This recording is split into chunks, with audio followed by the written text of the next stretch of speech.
Terraria came out in 2011 and was made by Reddit and Relogic, inspired by Minecraft. It was programmed in C# and released for Windows in the same year. There isn't a really fixed story. It's most about exploring the world and fighting enemies. The game got really popular and sold over 60 million copies around the world. On the first day, it sold about 50,000 copies. By 2021, it had passed 35 million sales. Some reports even say outsold classic games like Super Mario. And now to talk about the gameplay and the lore. Terraria begins in the most unassuming way possible. You appear in the middle of a vast, silent world with nothing but a copper sword, a copper pickaxe, and an axe. No cutscene, no dialogue, no tutorial. Just you, the guide, and a world that feels calm but is full of mysteries waiting under the surface. Your first goal is survival. You chop down trees, gather stone, and dig for your first ores. Copper, iron, silver, gold. You craft your first armor, your first proper weapons, and you build a small base. As you place rooms and furniture, NPCs begin to arrive. Merchants, nurses, demolitionists. Each one brings new mechanics, new items, and hints about the world's forgotten past.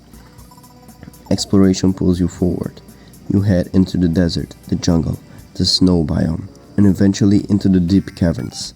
Down there, the world starts showing its true colors. Strange glowing mushrooms, undead miners, traps left by ancient civilizations, and biomes that warp into something unnatural the deeper you go. Through this early progression, you uncover the first layer of Terraria's lore. This world was once shaped by ancient, chaotic energies. Some of those energies leaked into the land and became biomes that are now alive, like the corruption and the crimson, two shredding infections born from imbalance in creation. They don't just exist, they hunger, crawling across the world in real time, trying to consume it. Eventually, you grow strong enough to face your real threats. The Eye of Cthulhu, a monstrous floating eye, hunts you at night once you're strong enough, as if testing whether you're worthy. The Eater of Worlds, or the Brain of Cthulhu, guard the corruption or the crimson, acting as living manifestations of those biomes. Defeating them gives access to demonite or crimtane equipment, pushing your progression forward. Then comes a major gatekeeper, Skeletron, the cursed skeleton head guarding the dungeon. Only by defeating him you can explore the massive ancient structure filled with ghosts, traps, and undead mages. The dungeon reveals more lore. It was once ruled by a cult that studied forbidden magic, tied to gods and cosmic beings far beyond your understanding. Eventually, your journey takes you all the way to the bottom of the map. The underworld is here where your world's greatest secret lies. The guide, your first friendly NPC, is tied to this world in a supernatural way.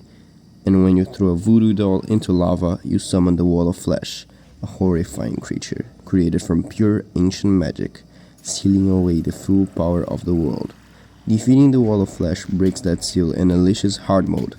The moment hard mode begins, the entire world shifts. New ores spawn, cobalt, mithril, adamantite, stronger metals infused with the world's rebirth.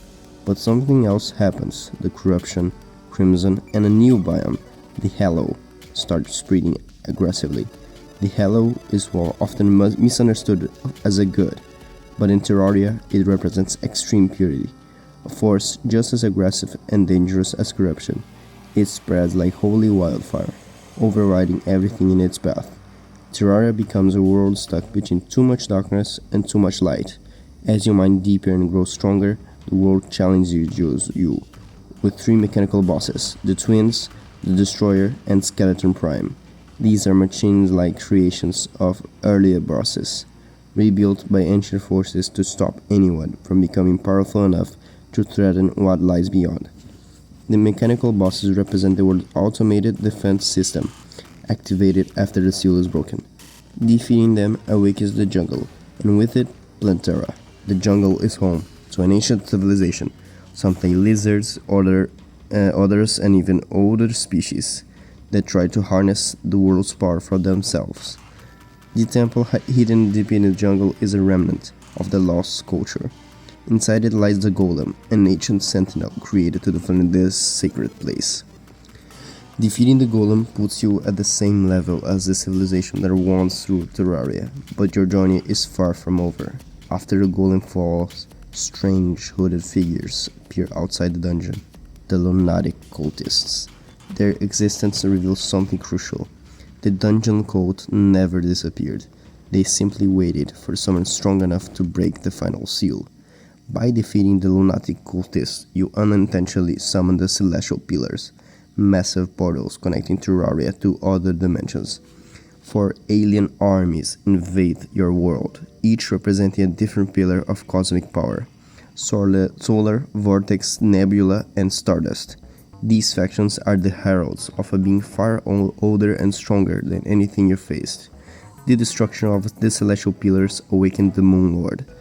He is considered the ultimate antagonist of Terraria, a godlike being tied to Cthulhu, forbidden magic, and ancient cultists. Some theories say he's Cthulhu's true creator.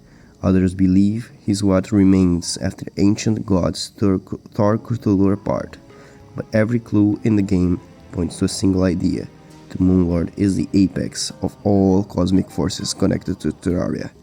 Defeating him is the final step of the game's progression. It's the moment where you stop being a survivor and become the strongest being in the world you freed. From wooden tools to world-shattering weapons, your character climbs the entire ladder of Terraria's mythos, from nobody to legend to god killer. And that's the true identity of Terraria.